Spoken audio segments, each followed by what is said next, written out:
Gubernur bersih, kenapa risih? Dialog kita lanjutkan kembali masih bersama Emerson Yunto dan melalui sambungan telepon masih ada Wakil Gubernur Jawa Timur, Saifullah Yusuf atau Gus Ipul. Gus, Ya, ya ini kalau kita bicara soal pemberantasan korupsi, ini kan komitmen dari semua kepala daerah omongannya biasanya sama, Gus. Apa betul. namanya bahwa mereka bahkan yang kemarin mengatakan siap dihukum mati jika terbukti korupsi. Tapi fakta mengatakan kita punya beberapa nama gubernur yang ujungnya itu ada di penjara saat ini. Nah, Ya. apa namanya? Ini saya mencoba mengutip pernyataan Pak Syahrul Yassin Limpo yang lain, mengatakan bahwa sebelum mengekspos ke publik masalah harus mengikuti proses-proses aparat pengawasan internal sesuai dengan aturan BPK, BPKP, barulah sampai di kejaksaan atau di kepolisian. Artinya kasus-kasus ini sebelum ke penegak hukum harus melalui proses di internal. Permasalahannya selama ini kan bahkan Pak Jo Hermansyah mengatakan pengawasan internal di daerah itu lemah. Tanggapan Anda?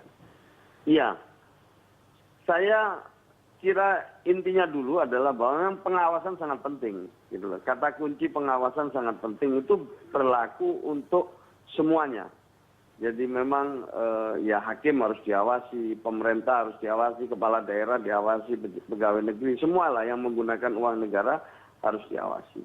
Itu intinya seperti itu. Nah, memang kita sependapat tidak ada pilihan lain. Salah satu kuncinya adalah memperkuat pengawasan ini. Nah, sambil memperkuat pengawasan, saya kira proses-proses hukum itu kan tidak ada yang bisa menghalangi gitu. Jadi siapapun boleh. Penegak hukum dalam hal ini adalah penegak hukum untuk melakukan satu pendalaman terhadap satu hal yang dianggap terjadi penyimpangan. Saya kira itu intinya. Nah, memang kalau kita lihat ya, memang harusnya internal ini, pengawasan internal ini harus bergerak lebih cepat, terutama dalam rangka pencegahan. Itu penting. Jadi prioritasnya pengawasan internalnya itu adalah pencegahan. Ya. Nah, pencegahan ini menjadi skala prioritas. Ya. Sebelum akhirnya nanti kemudian menjadi satu hal atau satu proses penyidikan yang lebih lanjut. Jadi saya kira ini semua bisa jalan bersama lah. Ya. Penguatan pengawasan berjalan, proses-proses oleh penegak hukum, apakah itu kepolisian, kejaksaan, ya harus diberi jalan, termasuk juga instansi dan institusi-institusi lain. Jadi tidak perlu harus melalui proses-proses pengawasan internal dulu untuk sampai ke penegak hukum ya, Gus Ipul ya? Ya, idealnya memang harus melalui proses itu, idealnya. Tapi kalau misalnya harus ada satu tindakan cepat dari institusi penegak hukum ya. harus dihormati dan dihargai. Oke, Gus Ipul, kita punya satu kutipan pernyataan, kita simak berikut. Nanti saya bacakan buat Gus Ipul. Ya. Ini bukan pernyataan, maksud saya penelitian BPKP. Ya. Ini pada tahun 2013 ya, 5,47% auditor internal pemerintah yang sudah memiliki infrastruktur memadai untuk menjalankan fungsi konsultatif dan analisis kebijakan.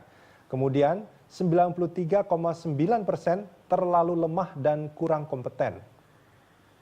Ini penelitian dari BPKP. Ya. Ya, ini artinya kan sebetulnya mengkonfirmasi apa yang sudah dikatakan di sini. Ada Emerson Yunto dari ICW, Gus Ipul, dan juga pernyataan Jo Hermansyah bahwa pengawasan internal di daerah saat ini lemah. Kalaupun pernyataan Pak Syahrul Yassin Limpo itu mestinya bisa diterapkan, itu kalau pengawasan internalnya sudah kuat.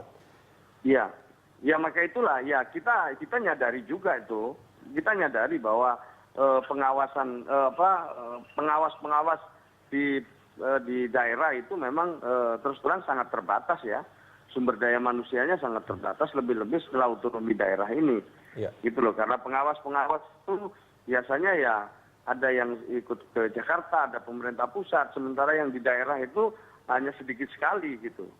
Jadi memang sejak reformasi ini pengawas sumber daya pengawas di daerah itu minim sekali. Nah, oleh karena itulah minim dari kuantitas dan juga kualitas. Saya kira ya, saya kira dari sisi kuantitas dan dari sisi kualitas gitu.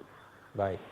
Maka itu perlu ya Kementerian Dalam Negeri ya untuk membuat skenario bagaimana memperkuat sumber daya manusia pengawasan ini. Secara lebih sistematis ya, dan juga kalau bisa masif gitu. Artinya Memang penting sekali menurut saya kata kuncinya di pengawasan ini. Kalau kita ingin mengurangi penyalahgunaan, ya salah satu kata kuncinya yang utama adalah pengawasan. Ya, ini kan kalau kita, Gus Ipul, ini kalau kita bicara soal fakta, banyak sekali kepala daerah termasuk gubernur yang tertangkap gitu kan ya. Ada yang tertangkap tangan bahkan, ada yang juga sudah menjadi terpidana, ada yang sudah menjadi tersangka pada saat ini. Itu karena penegak hukumnya bergerak. Dan kalau kita bicara soal jumlah penegak hukum juga sebetulnya sangat terbatas kan. Artinya pengawasan internal kalau mereka bekerja lebih baik lagi, mungkin juga akan lebih banyak lagi kasus-kasus yang akan terungkap. Iya. Iya, saya tidak bisa, saya hanya bisa mengatakan bahwa memang memang ini kan banyak sekali hal-hal yang mesti disosialisasikan ya, tentang perubahan-perubahan ketentuan, tentang macam-macam peraturan, tentang hal-hal lain yang mungkin mungkin kadang-kadang kurang dipahami oleh pegawai ya di lingkungan pemerintah daerah gitu. Artinya kalau boleh saya ambil kesimpulan bahwa tidak perlu ada pembatasan, artinya penegak hukum jika memang mereka menemukan satu indikasi adanya kejanggalan, adanya tindakan-tindakan yang koruptif di daerah, itu tidak perlu harus melalui proses-proses internal di daerah ya? Iya, Baik. saya kira bisa berjalan simultan lah. Ini di daerah diperkuat pengawasan, aparat hukum bisa masuk gitu. Baik. Dan aparat hukum biasanya juga ada proses kok. Baik. Misalnya kan biasanya BPKP bergerak, BPK kemudian bergerak. Setelah BPK bergerak, biasanya diperingatkan ini ada alarm bunyi nih, gitu. Baik. Coba dilihat ini, biasanya begitu. Baik. Jadi BPK sendiri, BPK sendiri, terus juga inspektorat itu biasanya kan mereka ada komunikasi, ada ini, dan kalau alarmnya bunyi mereka biasanya juga memberikan ini ya informasi kepada kepala daerah. Baik. Jadi menurut saya bisa jalan bareng lah semua lah. Baik. Gus Ipul, terima kasih banyak sudah bersama kami Ya di sama-sama. Prime Time Talk. Sama-sama.